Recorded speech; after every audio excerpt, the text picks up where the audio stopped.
Assalamu alaikum, bonjour, j'espère que vous allez bien tous. On m'a posé la question sur l'évacuation.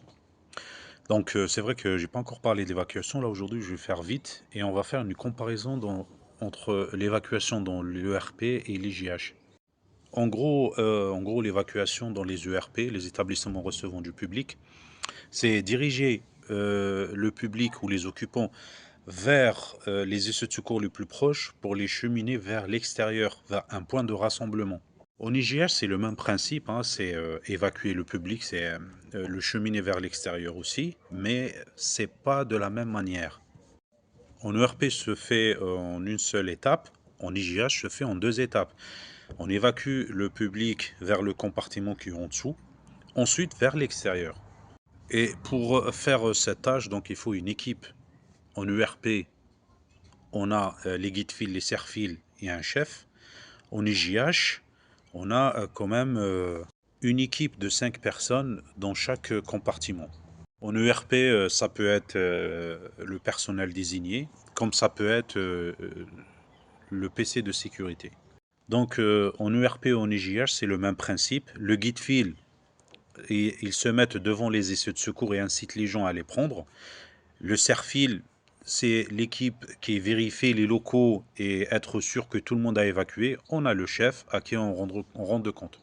Et bien sûr, dans l'ERP comme dans les JH, on a les consignes de sécurité. Et généralement, les consignes de sécurité, on trouve un plan d'évacuation. En cas d'accident, qu'est-ce qu'on doit faire? Et aussi, en cas d'incident, qu'est-ce qu'on doit faire? Dans les URP, on les trouve toujours devant les dégagements, les escaliers, les sorties, devant les locaux à protéger. Et dans les EGH, pareil, dans les CHC et dans les escaliers. Bien sûr, ces plans-là indiquent toujours les sorties et les points de rassemblement. N'oublions pas aussi les PMR, les personnes à mobilité réduite. Aussi, on doit les évacuer.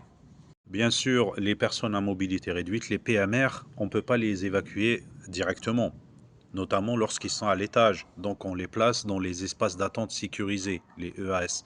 On trouve un par étage et par escalier.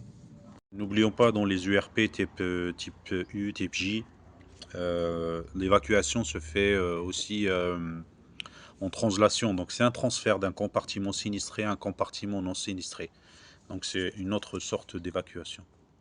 L'exercice d'évacuation, il est obligatoire quand même. Dans les URP, c'est selon le type et le catégorie de l'URP. Et on trouve ça dans les dispositions particulières de chaque URP. Dans les JH, elle est obligatoire et on le fait une fois par an. Voilà en gros les amis, donc j'ai essayé de résumer le maximum possible pour que la vidéo ne soit pas très très longue. Et pour tout ce que vous voulez rajouter, des questions ou plus d'informations, bah, mettez tout aux commentaires les amis. Et je vous invite à enrichir cette vidéo et partager votre savoir. Bon courage à tous et n'oubliez pas le j'aime et le partage maximum. Merci et bon courage.